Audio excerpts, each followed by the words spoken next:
చూస్ country delight, live better. ఇప్పుడే country delight app ని download చేసుకోండి.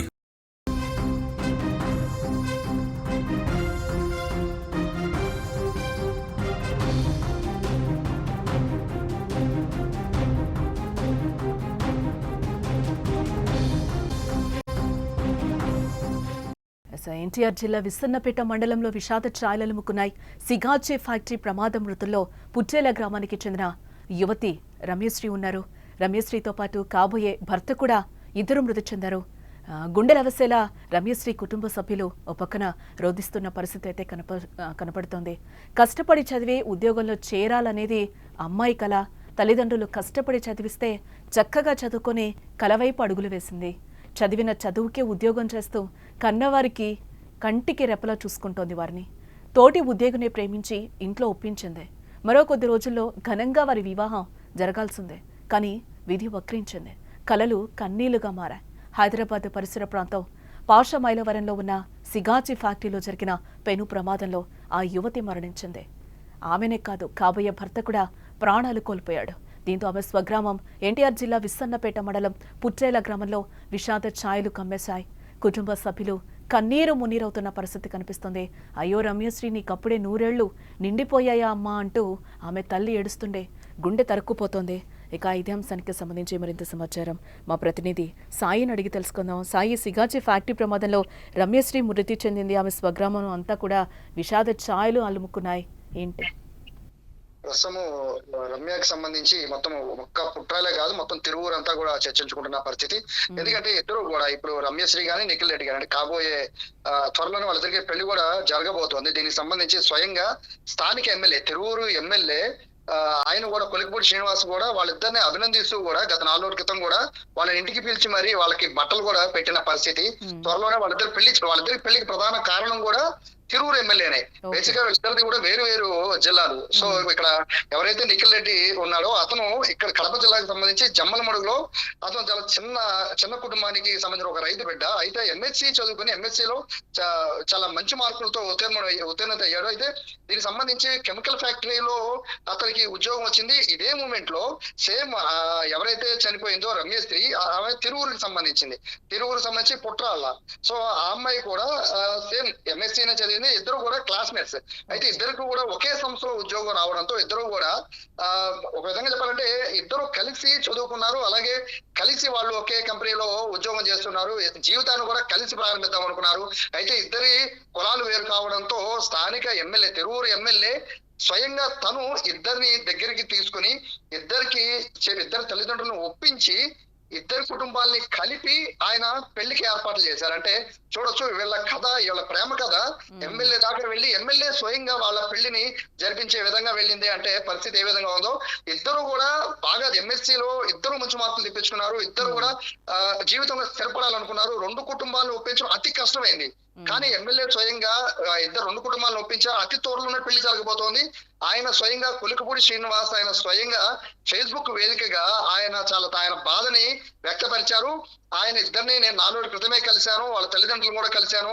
వాళ్ళ త్వరలో నిశ్చితార్థం నన్ను రమ్మన్నారు.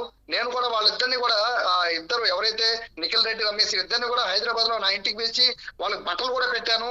కానీ ఈ విషయం నాకు తెల్లవారుజామున విని ఇందులో రమేశ్రీ నిఖిల్ రెడ్డి ఇద్దరు ఉండరు అనుకున్నాను. కానీ ఈ రియాక్టర్ పేలుళ్ళలో ఇద్దరు కూడా మరణించిన వార్త నాకు తెలియకుండానే కన్నీళ్లు వచ్చేసాయని చెప్పి ఆయన పోస్ట్ పెట్టడమే కాదు, హుటాహుటిన హైదరాబాద్ బయలుదేరి వెళ్ళిపోయారంటే పరిస్థితి అర్థం చేసుకోవచ్చు. కేవలం ఇక ఎమ్మెల్యేని కదిలించిన వార్త మాత్రమే కాదు, ఇద్దరు కూడా కలిసి జీవితాన్ని స్టార్ట్ చేద్దామని చూశారు. అతి కొద్ది రోజుల్లోనే ఇద్దరి పెళ్లి జరగబోతోంది. దీనికి సంబంధించి 2 కుటుంబాలు కూడా ఏర్పాట్లు చేసుకోబోతున్నాయి. ఈ సమయంలో ఇటువంటి హృదయ విదారకమైన ఘటన 2 కుటుంబాలని కూడా తీవ్రంగా కలిచివేస్తోంది. 2 కుటుంబాలు కూడా ఇప్పుడు ప్రస్తుతం హైదరాబాద్ లో ఉన్నాయి.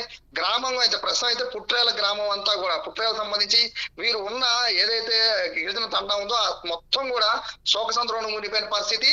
అందరూ కూడా వచ్చి రమేశ్రీ కుటుంబం దగ్గరికి వస్తూ ఉన్నారు. ఎందుకంటే ఆ అమ్మాయి చాలా కలివిడిగా ఉండేది, అందరితో చాలా కలిసిపోయి ఉండేది, బాగా చదువుకున్నాను. ఎందుకంటే ఆవిడ చదివిన పుట్రేలకు సంబంధించి సౌత్ మాలపల్లి అని ఒక చిన్న కుటుంబం, చిన్న ఊరు.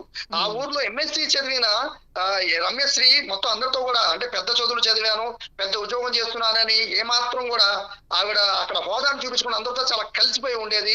హైదరాబాద్ ఎవరొచ్చినా కూడా స్వయంగా రమ్యశ్రీనే పలకరించి వీళ్ళందరినీ కూడా వాళ్ళ ఇంటికి తీసుకెళ్లేదని చాలా మంది అక్కడ కన్నీటి పర్యంతమవుతున్న పరిస్థితి కనబడుతోంది. అంటే పూర్తిగా గ్రామానే కాదు, పుట్రాలే కాదు, తిరువురు మొత్తం కూడా ఈ విషాదాన్ని రమ్యశ్రీ చనిపోయిందన్న వార్తనైతే ఎవరు జీర్ణించుకోలేని పరిస్థితి ఉంది.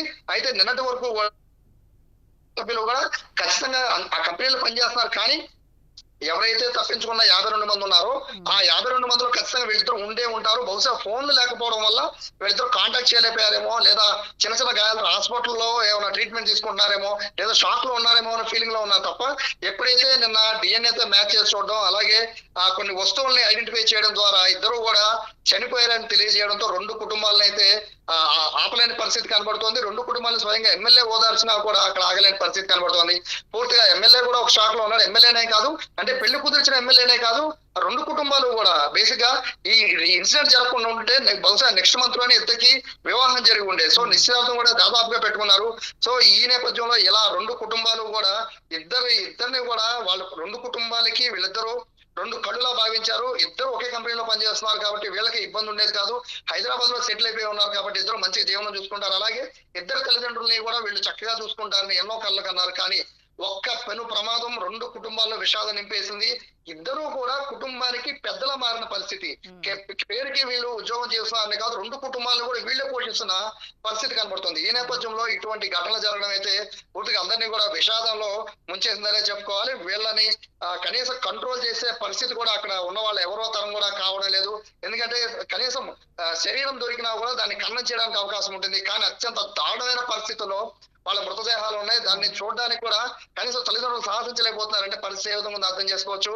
కాబోయే దంపతులు ఈ విధంగా ఒకే కాలేజీలో చదివారు, ఒకే చోట ఉద్యోగం చేస్తున్నారు, ఒకేసారి ఇద్దరు కూడా కలిసి వీళ్ళు లోకానికి దూరం అయిపోయారు అంటూ కూడా తల్లిదండ్రులు కన్నీరు మున్నీరు అవుతున్న పరిస్థితి కనబడుతుంది. హృదయదారకమైన ఈ దృశ్యాన్ని అయితే మొత్తము అక్కడ ఉన్న వాళ్ళే కాదు, మొత్తం అక్కడ ఉన్న మీడియానే కాదు, మొత్తం అందరూ కూడా తట్టుకోలేని పరిస్థితి కనబడుతోంది. ఆంధ్రప్రదేశ్ చెందిన వీళ్ళిద్దరూ ఉండడం, అందులో ముఖ్యంగా తిరువురికి సంబంధించి ఎక్కడో మారుమూల గ్రామం నుంచి హైదరాబాద్ లోని ఇటువంటి ఒక పెద్ద సంస్థలోని ఆ సంస్థలో కూడా ఒక మంచి ఉద్యోగం చేస్తూ కుటుంబానికి అండగా ఉంటుంది అనుకున్న తమ కుమార్తె ఈ విధంగా తను చాలించడం అయితే వాళ్ళు ఊహించలేం కాదు. కనీసం వాళ్ళు ఆ విషయాన్ని కూడా వాళ్ళు దిగమింగడానికి కూడా సంసిద్ధంగా లేరు. చుట్టాలు అయితే వీళ్ళకి సంబంధించిన బంధువులు కానీ గ్రామస్తులు కానీ అందరూ కూడా ఈ విషయాన్ని అయితే ఇప్పటికీ వాళ్ళు నమ్మట్లేదు. ఖచ్చితంగా 52 మంది కాదు, 60 మంది కాదు, ఖచ్చితంగా వాళ్ళు బతికే ఉంటారని ఇప్పటికీ చెప్తున్నారు. కన్ఫర్మేషన్ వచ్చినా కూడా, చనిపోయిన కన్ఫర్మేషన్ వచ్చినా కూడా వాళ్ళు నమ్మే పరిస్థితి అయితే కనపడలేదు. పెను విషాదానికి ఇది దారి తీసింది. కేవలం చనిపోయిన వాళ్ళు 50 మంది కాదు, అందులో ఒక్కొక్క కుటుంబాన్ని ఒక్కొక్క పరిస్థితి, ఒక్కొక్క మృతుడిది ఒక్కొక్క పరిస్థితి, ఒక్కొక్క దీనగాథ. ప్రస్తుతానికి అయితే ఆంధ్రప్రదేశ్ సంబంధించిన వీళ్ళిద్దరు పరిస్థితి అయితే మొత్తం ఎంటైర్ అందరినీ కూడా కంటతడికి గురి చేస్తోంది. ఎమ్మెల్యే స్వయంగా అక్కడే ఉండి నిన్న నుంచి కూడా తిరువురు ఎమ్మెల్యే కొలికిపూడి శ్రీనివాస్ అక్కడే ఉండి ఎప్పటికప్పుడు ఈ రెండు కుటుంబాలని వాళ్ళకి సంబంధించిన పరిస్థితిని సమీక్షిస్తున్నారు. అలాగే వీళ్ళ మృతదేహాల్ని కూడా వీలైనంత వరకు తీసుకొచ్చే ప్రయత్నంలో అయితే ఆయన ఉన్నారు. రైట్ సాయి. ఎస్, ఒక రైతు కూలీ కుటుంబంలో రమ్యశ్రీ పుట్టింది. తిరుపతి పద్మావతి మహిళా యూనివర్సిటీలో ఎంఎస్సీ చదివింది. అనంతరం ఫార్మా కంపెనీలోనే ఉద్యోగం సంపాదించుకుంది. అక్కడే ఆమెకు కడప జిల్లా జమ్మలమడుకు చెందిన నిఖిల్ రెడ్డితో ఏర్పడిన పరిచయం కాస్త ప్రేమగా మారింది. మరి ప్రేమకు మొదటి ఇంట్లో అవరోధాలు ఏర్పడినా కూడా తర్వాత పెద్ద మనుషుల సాయంతో లైన్ కూడా క్లియర్ అయినట్లుగా చెప్తున్నారు. ప్రస్తుతం ఆషాఢ మాసం కావడంతో తర్వాత ఘనంగా వివాహం చేసేందుకు పెద్దలు కూడా ప్రయత్నాలు చేస్తున్నారు. కానీ వారొకటి తలిస్తే దైవం మరొకటి తలిచినట్టు ఘటన జరిగినట్టు ప్రమాదంలో వారితో పాటు వారి ఆశలు, కలలు అన్నీ కూడా కాలిపోడు.